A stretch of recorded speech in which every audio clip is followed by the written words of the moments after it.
Donc en fait, on continue, on est sur le Titanic, et il n'y a pas de remise en cause, malgré le fait que les mêmes arguments sont utilisés par les ministres sur le terminal 4.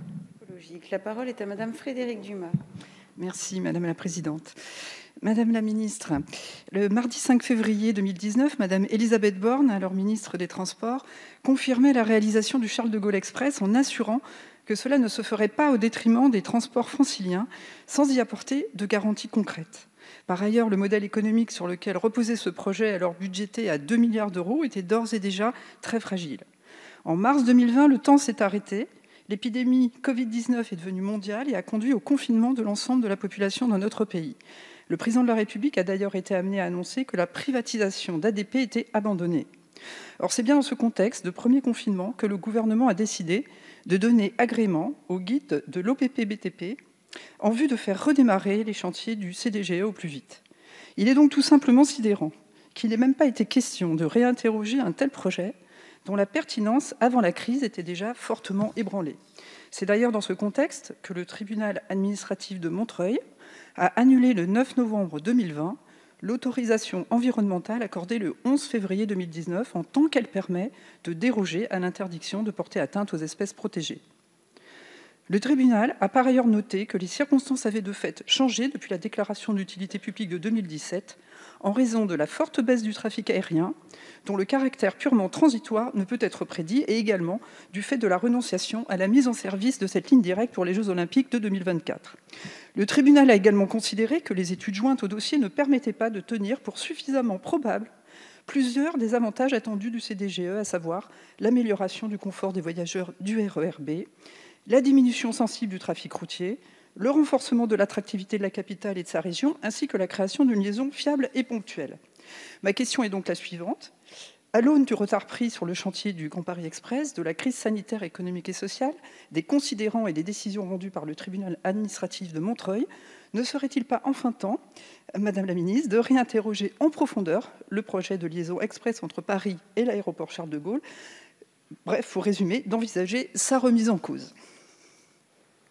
Merci beaucoup, chers collègues. Madame la Ministre, vous avez la parole.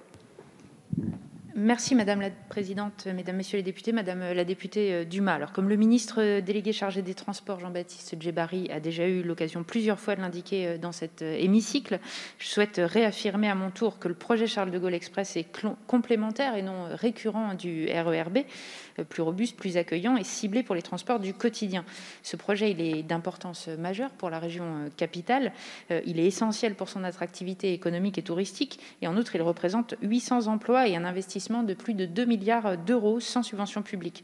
Il répond aussi à l'amélioration du confort des voyageurs du RER B puisqu'il consacre plus de 500 millions à la modernisation de cette ligne et qu'il permettra de délester le RER de 6 000 à 7 000 voyageurs et de leurs bagages chaque jour, principalement en heure de pointe. Alors, il s'inscrit dans une logique de report modal, vous le savez, de la route vers le fer, qui permettra l'économie de plus de 330 000 tonnes de CO2 sur 50 ans et qui permettra également de désaturer les accès à l'aéroport. La réutilisation des voies existantes, elle minimise l'impact de sa construction et pour reprendre vos propos, je crois qu'on ne peut pas dire que le gouvernement a agréé le guide de l'organisme professionnel de prévention du bâtiment et des travaux publics à la seule fin de poursuivre au plus vite le chantier du Charles de Gaulle Express. En vérité, ce guide, il a permis la reprise de l'ensemble des chantiers de travaux publics dans des conditions de sécurité sanitaire satisfaisantes et nous pouvons, je crois, nous en féliciter. Comme vous l'indiquez, le tribunal administratif de Montreuil a partiellement annulé l'autorisation environnementale du projet. L'État a d'ailleurs fait appel de cette décision du tribunal administratif. Ce projet, il avait été reconnu d'utilité publique par le Conseil d'État et il a vu, au vu des éléments que je viens d'exposer, il conserve aujourd'hui, je vous le redis, toute sa pertinence.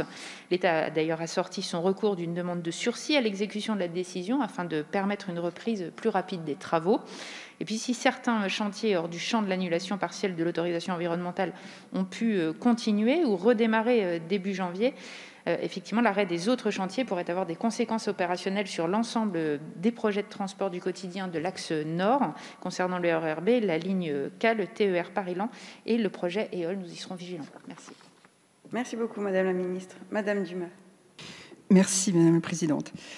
Madame la Ministre, le 17 novembre 2020, en réponse à un courrier au Président de la République sur les problèmes posés par la future construction du terminal 4 de l'aéroport Roissy-Charles de Gaulle, La ministre de la Transition écologique, le ministre des Transports ont été amenés à faire une réponse en totale contradiction avec ce que vous venez de dire.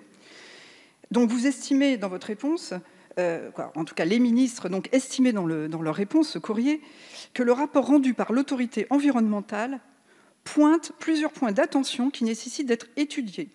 Il souligne que la crise de la Covid-19 a fortement impacté l'économie du transport aérien. Il précise que l'Association internationale du transport aérien estime que le trafic ne réatteindra pas son niveau antérieur à la crise avant 2024. Ils reconnaissent que plusieurs incertitudes planent également quant aux prochaines pratiques professionnelles et touristiques de nos concitoyens. Enfin, il conclut sur le fait que des réévaluations seront nécessaires et que le groupe Aéroports de Paris reverra ainsi sur l'année 2020 son projet en profondeur pour tenir compte de ces nouveaux enjeux. Ce qui préside donc à la réflexion des ministres concernant le terminal 4 devrait également être pris en considération concernant le Charles de Gaulle Express, comme l'a fait récemment, et à juste titre, le tribunal administratif de Montreuil. Enfin, si la concession a été faite à une société privée, c'est l'État qui a finalement consenti à être le créancier de ce projet pour une somme avoisinant les 1,7 milliard d'euros, comme le prévoit la loi de finances 2018, qui précise que les dépenses et la dette seront consolidées au sein des finances publiques. Et ce sera donc bien que l'État qui sera garant en cas de déficit d'exploitation, donc le contribuable. Or, un déficit d'exploitation était d'ores et déjà attendu bien avant la crise sanitaire, du fait qu'en moyenne, les dépassements des coûts initiaux sont généralement de l'ordre de 30%, du fait que les estimations de recettes étaient très optimistes, du fait du tarif prohibitif et du fait de la conception même du projet qui ne desservait pas, notamment le terminal 3, et dont le terminus, comme vous le savez, est Gare de l'Est. Donc en fait, on continue, on est sur le Titanic, et il n'y a pas de remise en cause, malgré le fait que les mêmes arguments sont utilisés par les ministres sur le terminal 4.